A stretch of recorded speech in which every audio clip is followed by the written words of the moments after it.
بعد فأعوذ بالله من الشيطان الرجيم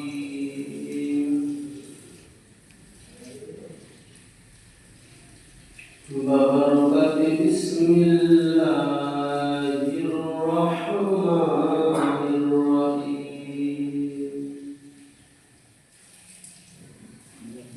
إن الله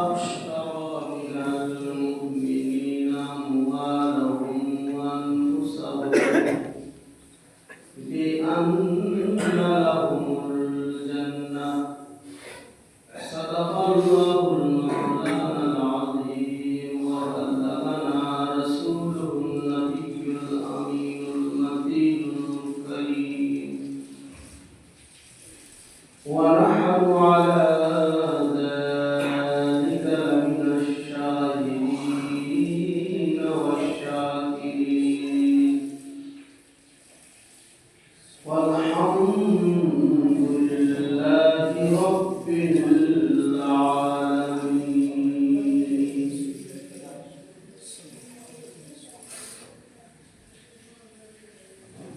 সম্মানিত দিনদার ইমানদার মুসলিম হযরত সমস্ত হামদ ও তারিফ প্রশংসা আল্লাহ সুবহানাহু ওয়া তাআলার জন্য,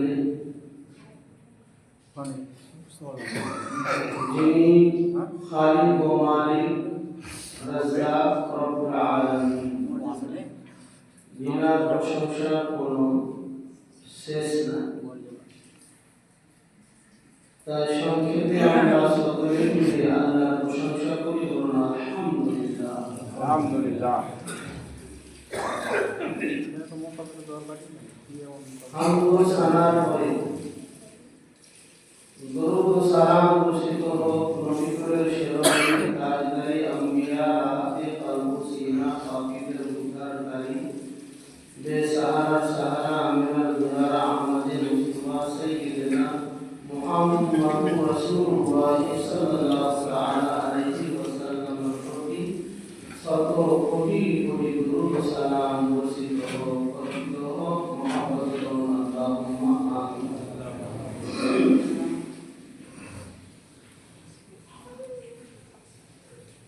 कि मोहम्मद से वफा तूने, कि मोहम्मद से वफा तूने तो हम तेरे हैं, ये जहां क्या चीज है लौह कलम तेरे। এই দুই লাইনের একটা কবিতার অংশ, শেরের অংশ। এর মধ্যে পুরো জিন্দেগি গুরুত্ব ছুপিয়ে রয়েছে, গুরুত্ব লুকানো রয়েছে। হাদিস ও কোরআনের সারমর্ম লুকানো রয়েছে। জীবনে চলার পথে গুরুত্ব লুকিয়ে রয়েছে। কবি খুব ভাবনা চিন্তা করে দুই লাইনের ছন্দের মধ্যে সমস্ত জিনিসকে একদম সাজিয়ে তুললেন।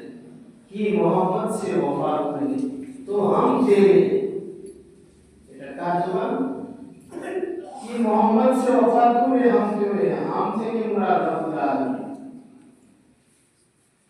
कि मोहम्मद से वफा तूने तो हम तेरे हैं, ये जहां क्या चीज है लौह कलम तेरे। সব সৃষ্টিকর্তা তো আল্লাহ। আল্লাহ বলেন তুমি আমার রাসূলের সঙ্গে ওয়াফা করো। কি ওয়াফা করবে? পবিত্র কোরআনুল মাজিদের মধ্যে আল্লাহ একটি আয়াতে বলেছেন যে আমরা সবাই তো জান্নাতে লালায়িত, যে জান্নাত যাব আশা আল্লাহ, ইনশাআল্লাহ আমরা জান্নাত যাব। তবে আল্লাহ কিছু আমাদেরকে নির্দেশ দিয়েছেন, কোরআনে কিছু উপদেশ আছে। একটি আয়াত আল্লাহ বলেছেন বিসমিল্লাহির রহমানির রহিম, ইন্নাল্লাহা আশতারা মিনাল মুমিনিনা আমওয়ালাহুম ওয়া আনফুসাহুম বিআন্না লাহুমুল জান্নাহ। এ আমার বান্দা বান্দীরা, যারা জান্নাতের আকাঙ্ক্ষিত জান্নাতের জন্য লালায়িত, জান্নাতের জন্য আশাধারিত যে আমি জান্নাত যাব। আল্লাহ বলেন জান্নাত আমি ইন্নাল্লাহ আশতারা মিনাল মুমিনিনা, আমি জান্নাতটা মুমিনের কাছে একটা লেনদেনের মাধ্যমে বিক্রি করে দিয়েছি। আমি লেনদেনের মাধ্যমে জান্নাত বিক্রি করেছি, একটা জিনিস নিয়েছি তবে জান্নাত দিয়েছি। আল্লাহ কোন জিনিস আমাদের কাছে দিলেন, যার বদলে আল্লাহ আমাদেরকে জান্নাত দিলেন? পবিত্র কোরআন ভাষা হলো আল্লাহ কিছু দিলেন তারপরে জান্নাত দিলেন। ইন্নাল্লাহ আশতারা মিনাল মুমিনিনা, আল্লাহ বেচে দিলেন জান্নাতটা মুমিনের কাছে। আন্না লাহুমুল জান্নাহ, জান্নাতটা বেচে দিলেন।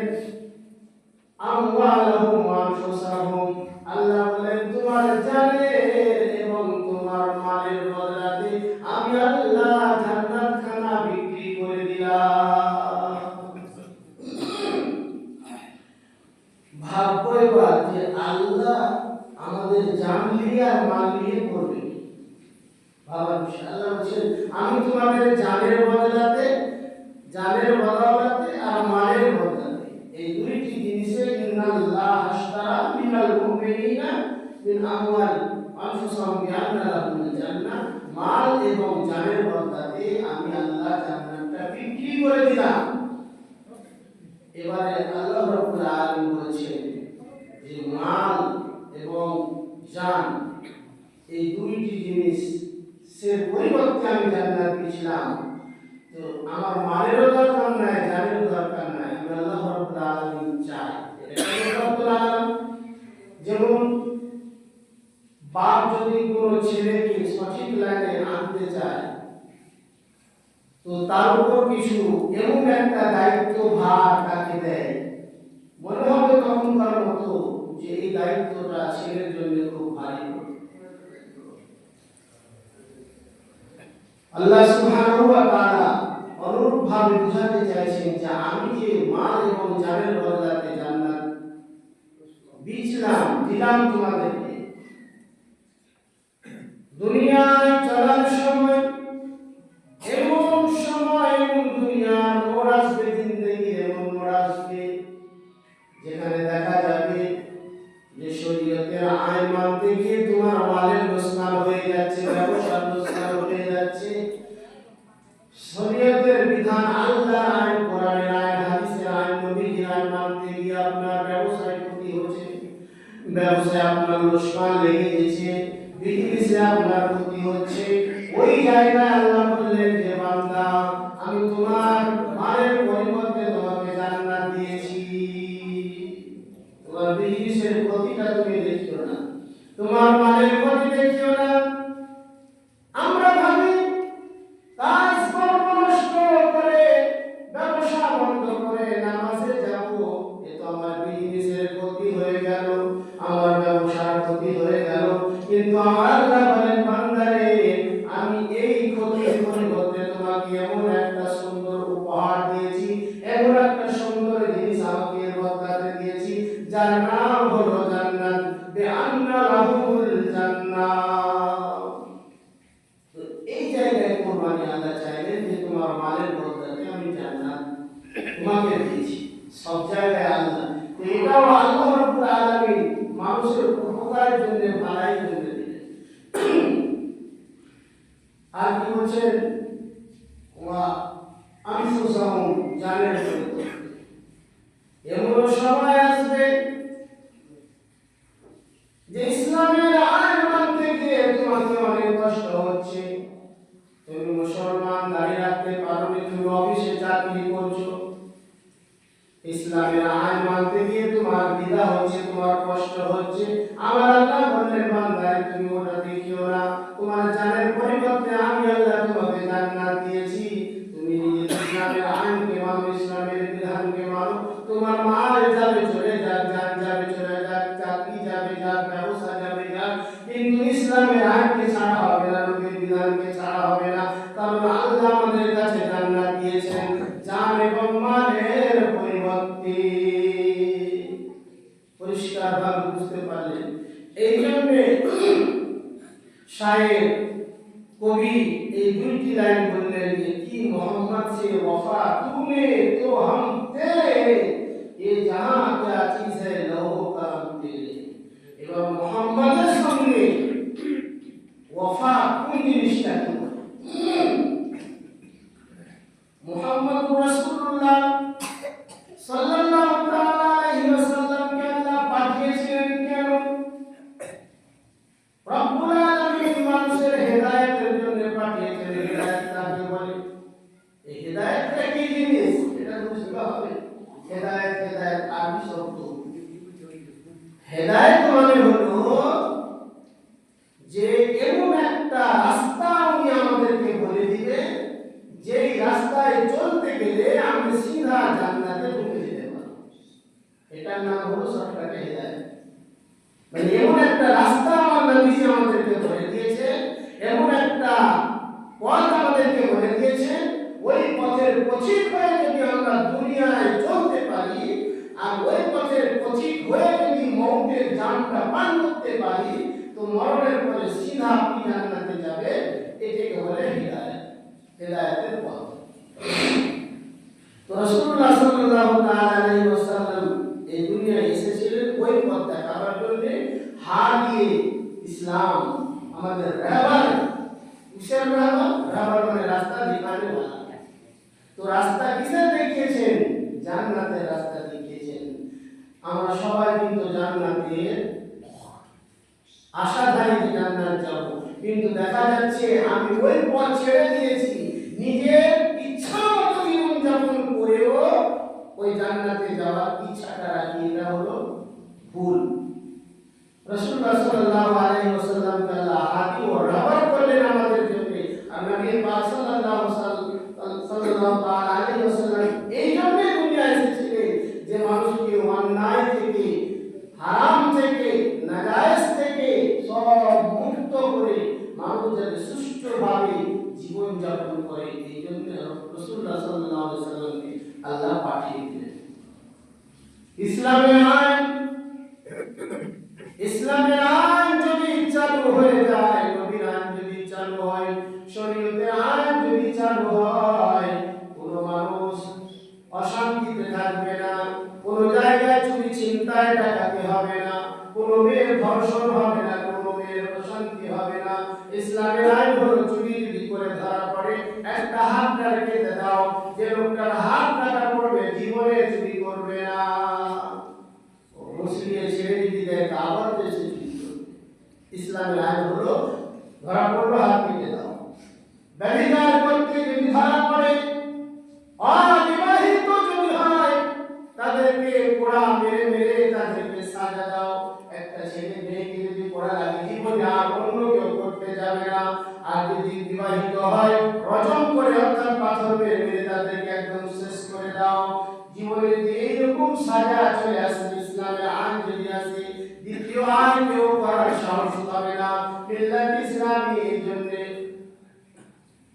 রাসূলুল্লাহ সাল্লাল্লাহু তাআলা আলাইহি ওয়াসাল্লাম পবিত্র হাদিস শরীফের মধ্যে এই আইন এই বিধান চালু করলেন যাতে মানুষ সুন্দরভাবে জীবন যাপন করতে পারে মানুষ নির্ভয়ে শান্তির সহিত এই দুনিয়ায় থেকে জীবন যাপন করে মওতের জাম পান করে সিধা জান্নাতে যেতে পারে এটাই হলো হাদিয়ে রাহবা হেদায়েতের কথা কি বলে আমরা বুঝি না হেদায়েত কি জিনিস হেদায়েত মানে আপনার উপর বোঝা চাপিয়ে দেওয়া হেদায়েত মানে আমার উপর বোঝা চাপিয়ে দেওয়া নয় হেদায়েত মানে হলো আপনি নির্ভয়ে শান্তির সহিত জীবন যাপন করবেন আর মওতের জাম পান করার পরে আপনি জান্নাতে যে পথটা দিয়ে যাবেন ওই পথটার নাম হলো হেদায়েতের পথ আর রাসূলুল্লাহ সাল্লাল্লাহু আলাইহি ওয়াসাল্লাম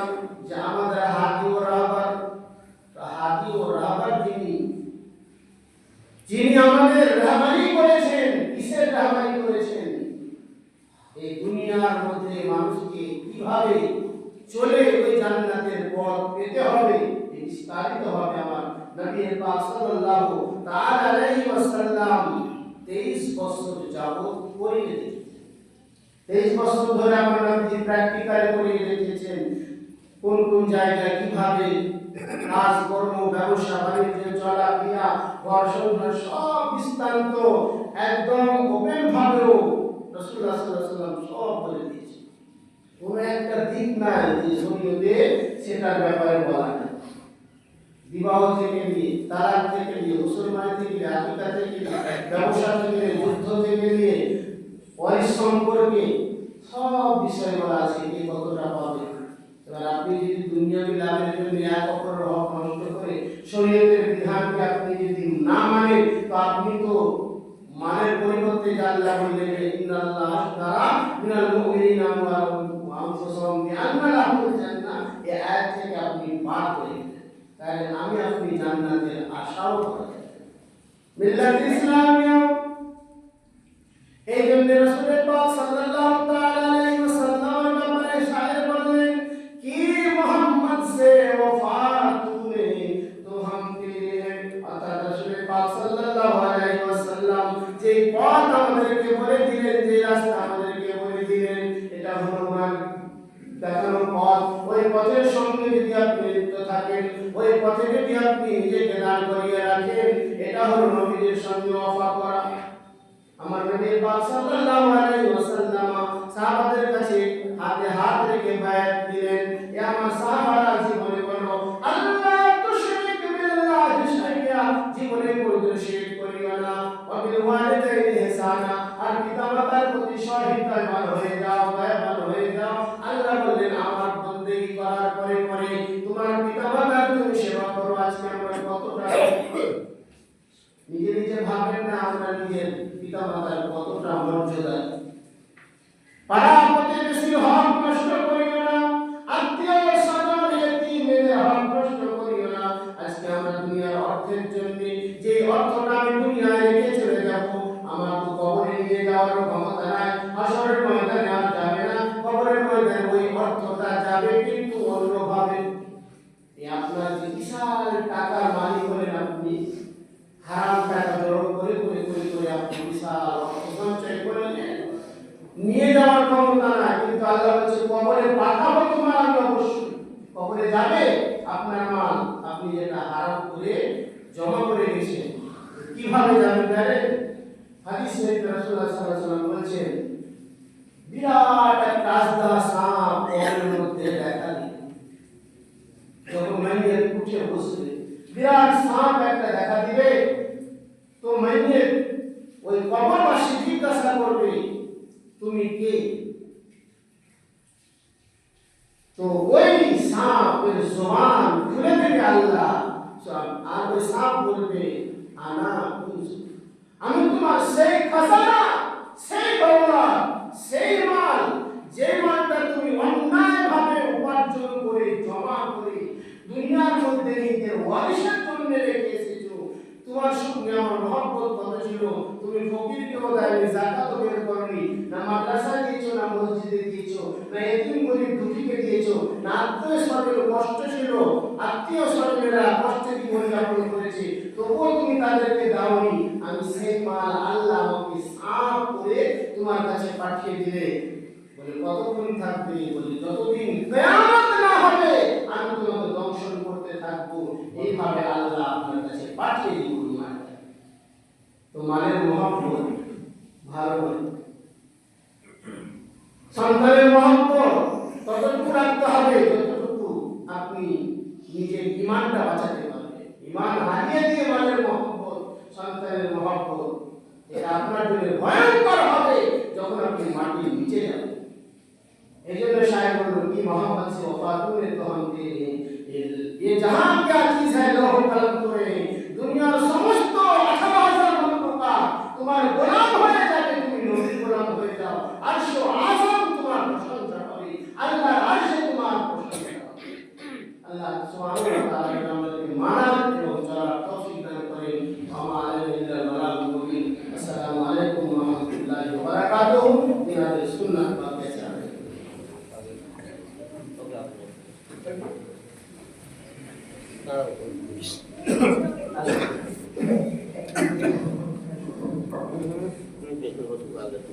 Gracias. है।